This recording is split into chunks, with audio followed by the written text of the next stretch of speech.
5.5 million new business applications were submitted last year, and most of them needed a website.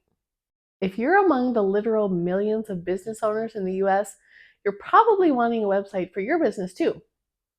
But if you're struggling with some self-doubt when it comes to designing and launching your site, let me give you some tips to get out of your head and boost your confidence.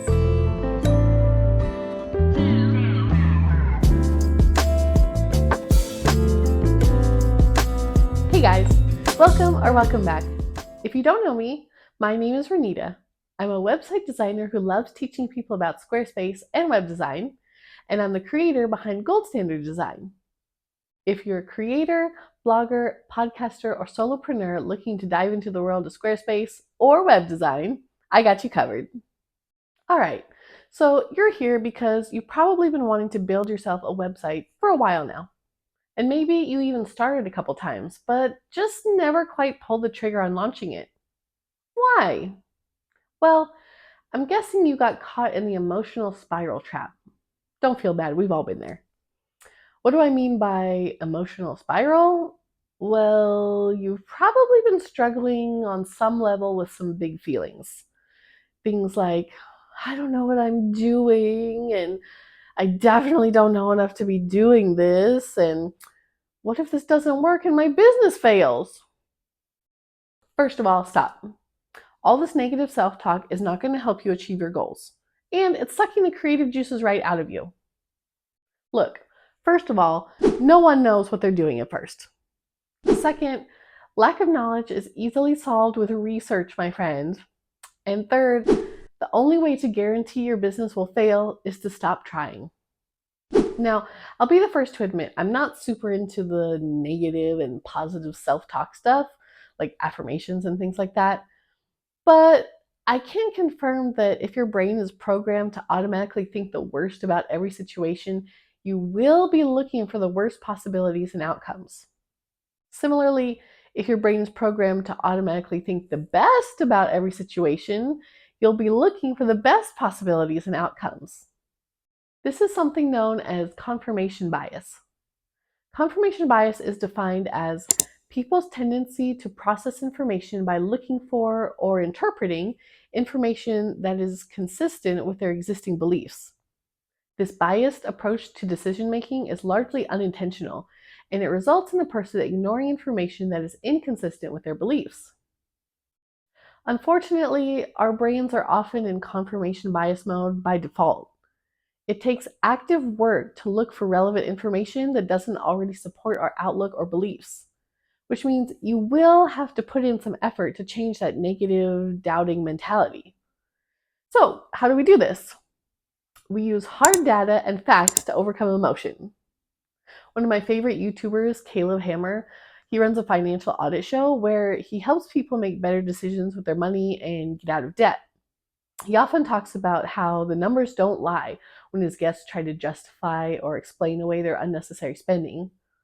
Just because his guests don't feel like they go out to eat that much doesn't mean it's true if their bank statement shows that they're spending 40% of their income on fast food. So that means we need to start collecting data to review so that we can get out of our feelings and into reality. If you feel like you don't know what you're doing, do some research. Write down all the questions you have about building a website and start Googling.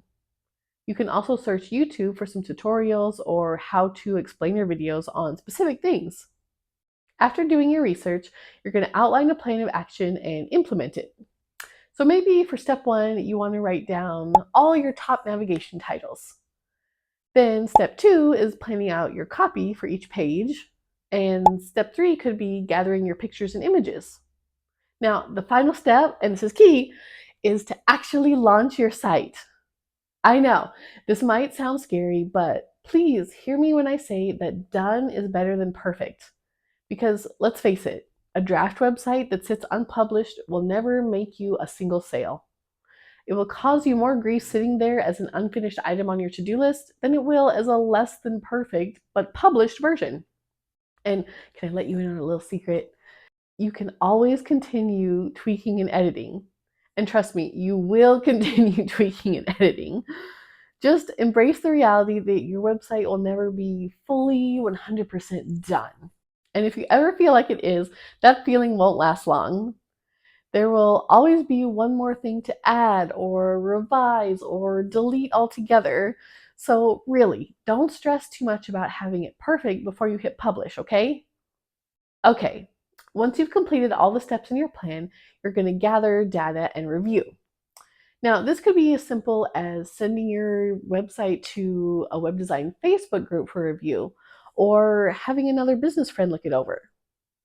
Once you've got some feedback, you're going to tweak your site accordingly.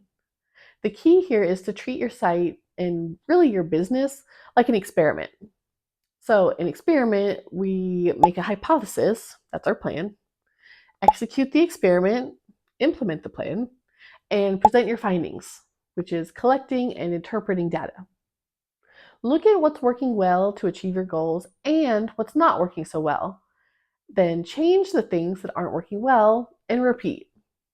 This process takes the emotion out of your decision making and helps you get into the habit of actually taking action. Once you get used to this cycle, you'll spend less time worrying about the what ifs and more time studying your metrics.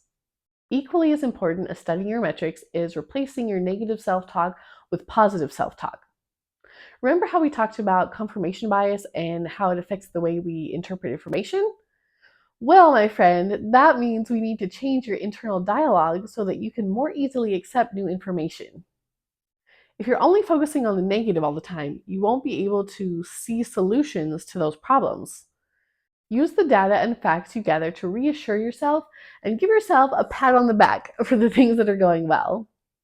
Start focusing on the positive improvements you're making and begin to see the areas that need improvement not as failures, but as areas where you need to flex your creative muscles a bit more. Those areas that need improvement are not a reflection of you as a person. So don't give up.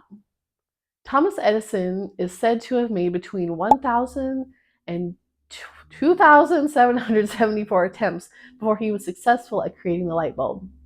Just think if he had given up at try number 999. Start replacing your I don't know enough with I just haven't done enough research yet. And you'll be well on your way to improving your confidence and starting to see things in a positive light. Get it? Because Edison made the light bulb? Okay. Look, you can do this, I promise. Just keep going and don't give up. And if you're ready to start building your website in Squarespace, you definitely want to check out my free Squarespace website prep guide. It's got all the things to give you a confidence boost, from how to gather research on your industry and competitors, to drafting your calls to action, to prompts on how to write your own copy. And as a bonus, I've included a few key design tips to help you design a custom and unique website that reflects your personality and that will stand out from the crowd. So check out that link in the description.